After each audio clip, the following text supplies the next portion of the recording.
Одиннадцатиклассники школы номер 6 пишут пробный ЕГЭ по русскому языку. Это один из обязательных госэкзаменов, который предстоит сдать выпускникам уже в скором времени. Как признаются учащиеся, усиленная подготовка к серьезным испытаниям началась еще в начале учебного года. Потому ребята сейчас вполне уверены в своих знаниях.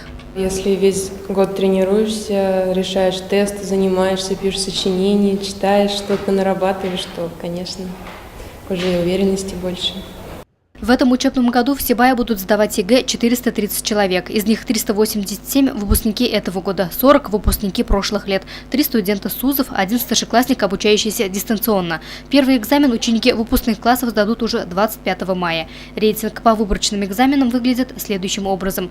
Наибольшее количество учащихся выбрали обществознание, затем идут такие предметы, как физика, химия, биология. Для психологической подготовки старшеклассников 21 и 22 мая пройдут пробные сдачи ЕГЭ с применением металлодетекторов.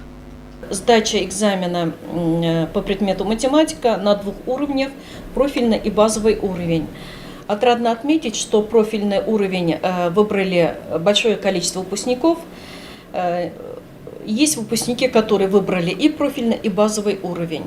В том случае, если ребенок не сдаст профильный уровень, он имеет право сдавать на базовом уровне.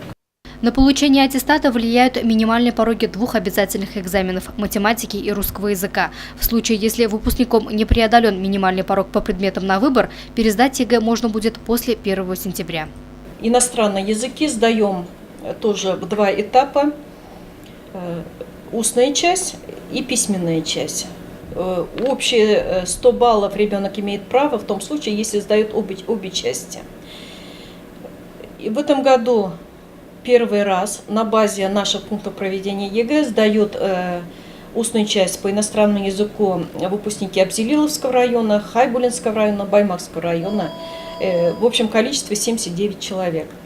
Дни сдачи ЕГЭ не за горами. Выпускникам остается пожелать собраться с мыслями, настроиться на положительный лад и, конечно же, ни пуха, ни пера. Луиза Мустафина, Радмир Сингулов, Гульгина Раскильдина, телекомпания СТВ.